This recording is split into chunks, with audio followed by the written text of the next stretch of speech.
I've never seen this before. In a high school football game in San Antonio between John Jay and Marble Falls, 2 football players were ejected and now have been suspended for running into the back of a referee who was watching a play.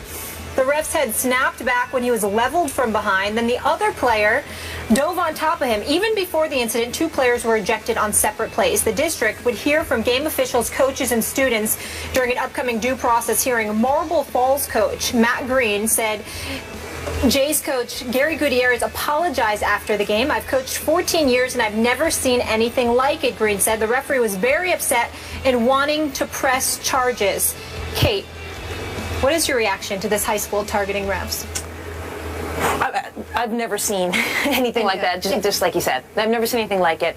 I need more context and more information. Not because I think there's anything that anybody could say that would change what just happened. But like a lot of things that happen in our society now, a lot of like public shaming we take part in, once you pull back a little bit, you actually have more context about maybe why somebody posted something on Facebook or Twitter, and that does not justify the actual post or what happened, but it does provide you a little bit more of a lens so you can at least see somebody's motivation. Because right now, without any motivation or any understanding of who these guys are, what their history is, anything about them, it's hard to just scream, get them out of here, be gone. Because I think that's an overreaction that we even talk about a lot at the NFL level and the college football level when we see guys commit crimes. And there's a lot of people who would tell you that that's a crime. What they did is cut them, get them out of here, no form of rehabilitation of any kind. Let's not talk to them. They're just gone from the program. In which case, I think, you're not even addressing the space from where this behavior came from. You're simply removing the offenders and saying get out of here and leaving the space as is, which you could say created this. I don't know, and we don't know yet. That's where you need the context. Was it the high school football culture in Texas? Was it this specific team? Was this an issue honestly, was this an anomaly? Was it a complete anomaly? All of this context we don't have yet, which is where you can't really go and say, get these guys out of here completely. At least I can't say that, because I don't really believe in that type of outrage as being beneficial, one, to the culture or to the individual players. Because you have to look broad term and be like, what would be the ultimate end goal here?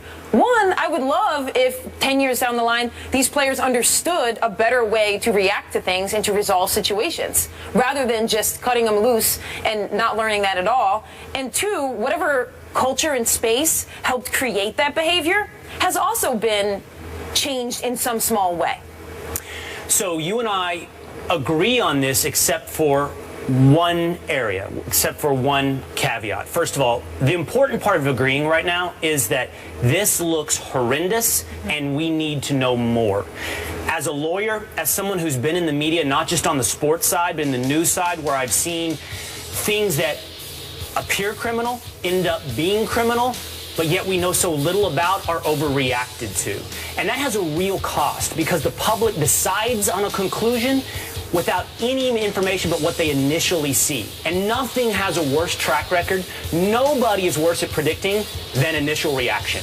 Initial reactions are so poor and inaccurate. This is why we have to be careful, because this is more than about being cut. This, to me, clearly, if this is what we think it is, if it is what we see on this videotape, criminal. In Texas, there is a law that makes it a crime to assault a sports referee specifically. Now, largely that was designed to stop parents from charging onto the field during Little League games and yelling at refs or touching a ref. But this is even more than that. Those carry potentially 180 days. This is pure assault, if it is what we think it is. And it could be aggravated assault. This could really have injured this referee. These guys are wearing pads and helmets. And what dictates the outcome of this is what a prosecutor in Marble Falls, Texas decides to do. If he wants to go after these guys, now we have to take their age into account. I'm sure they were young. Yeah, we don't even know that information. We don't know that information. But theoretically, on the surface, looking at that video, this could be very serious, very criminally serious. So we want to make sure we get it right. To your point, get all of the context. Find out everything that was involved in that hit that looks, on its surface, just like 2 guys targeting a ref from behind. The second one while he's down, spearing him with his helmet. The one place I disagree with you, I have trouble seeing anything larger than perhaps something with these players and this coach and maybe this squad. culture of football, drawing larger conclusions about violence in football, I have a huge amount of difficulty seeing how this could be tied to anything larger. And we have accepted that to some degree. We've accepted that football has a violent culture and creates human beings who are inherently violent in normal society as well. But that's not backed up by statistics. Whether or not it's domestic violence or any other criminal category, when you look at, for example, the NFL versus the rest of society, they under-index. And nobody says this. Nobody draws attention to the fact that the NFL, by and large, are model citizens compared to the rest of society. Doesn't mean there's not aberrations. Doesn't mean there's not bad guys. But you can't have a larger cultural problem if you're actually doing better than the rest of society.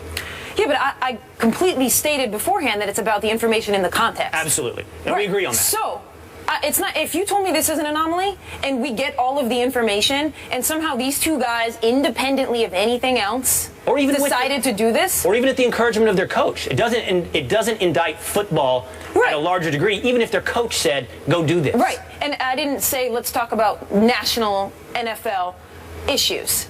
All I said was the space from which this behavior came. These two players. I want to understand the space that created this. So the space now, it could be the high school football team. Maybe it's just the family, the home. Maybe it's the culture. Maybe it's the head of the two players. Right. Whatever the space is, maybe it was just them. That's where we need the context and information. But I just don't think once we have that, if it does point to a larger issue in that team or school, then we need to address that. You can't just cut those players. I think that's fair. Often, the person on the surface that you see doing the deed is scapegoated for something that is much larger. I'll agree with you on that. I don't think it's a broader question of like violence in football necessarily. Okay. But I do think there are spaces, and we've seen this before in Steubenville, Ohio. There are spaces created, and they are tangential with football, where there can be something toxic that's created. And that doesn't mean all of high school football is toxic. But in these certain little pockets, sometimes the confluence of those events leads to a toxic space where young men and women, depending on the sport they play, believe they can do something and believe they are untouchable by law. I think you're right. And even if there is, once we have the full story and all the details, it's never okay to tackle the refs. We can have more. Yes. Yeah, and that's what you guys are trying to say. It's never okay, but there might be something to justify, that we want them to channel their behavior. Well, truthfully, truthfully, at this juncture, we don't even know if it was an accident. It doesn't look like an accident. No, There's nothing that suggests it was an accident, but we need to make sure that's the case. I just want more context before moving forward. Yes. There's nothing, No. I don't think there's anything they could say or I could hear that would justify what happened on the video, but going forward, let's hear more about their story and what premeditated this. Yeah, 100%. As Stephen A. would say, cause for pause. That's what we have right now. We'll continue to react when we hear more on this. Meanwhile, week 1 in college football concludes tonight with the defending national champions. What was the biggest surprise so far? We'll tell you that after the break. Stay here. He brought Showtime to Los Angeles, but he is Kevin Durant's point guard on his all-time NBA team. First Take is presented by Chase Freedom. The card is for the essentials. The cash back is for the fun. And in part by National Mortgage Lender Quicken Loans. Owned by Refi Power. Kevin Durant, who is overseas as a part of Nike promotional tour, was asked by NBA Maniacs who is his all-time starting 5, and this is who he came up with. At point guard, Magic Johnson, because he's a triple-double machine. Kobe Bryant, a 5-time champion at shooting guard. Small forward is Michael Jordan, no debate there. Power forward, Tim Duncan, picking him over Karl Malone because of longevity. And Shaq, who he calls a dominant center. Will, who is your all-time starting 5?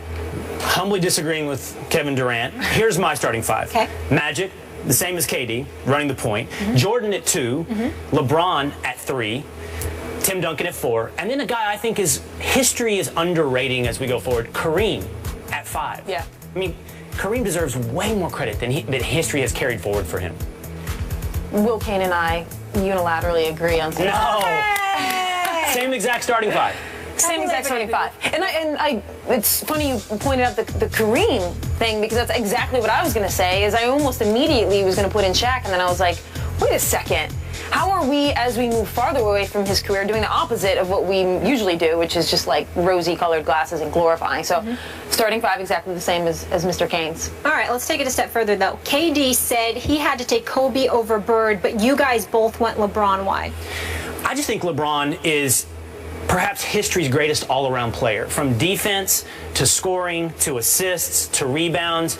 And at the 3 spot where we have LeBron, that's what I want. I want an all-around player. I think Kobe doesn't play team ball. He's great, but on a team like this, I don't need somebody taking as many shots as Kobe would take. I'll let Jordan do that. Yeah. And the fact that LeBron has been criticized at times for not wanting to take that killer shot, that win the game shot, well, I've got other guys on this team, like Jordan, to take care of that. I want the all-around player that LeBron is. And I take this seriously. I almost take it like I'm standing in the gym, and I actually get to pick my team. Like, we might actually play with this team. That's how I think about it in my mind. It's not a collection of starting lineup figures where they don't actually play with each other. So I wanted a lineup that I actually thought was comprised of the best players and would actually play well together, which is why LeBron at 3 makes way more sense with Jordan than having Kobe in there with Jordan, because I don't know how that team would play well together. Exactly. So I also feel like we do this weird thing where we're like 5 rings equals you are a 5-time better player than someone with 1 ring. I don't ascribe to that theory. I think a lot of rings is your talent level, but a lot of the other part is like who you played with and the era in which you played. I got to move us on, though, because Serena isn't the only dominant female athlete, and we've been talking a lot about her lately, rightfully so. It's the WNBA season. I want starting 5 WNBA all-time team. I'm loving this. So I'm glad I came up with that. Yeah. Thank you. So I got Dawn Staley.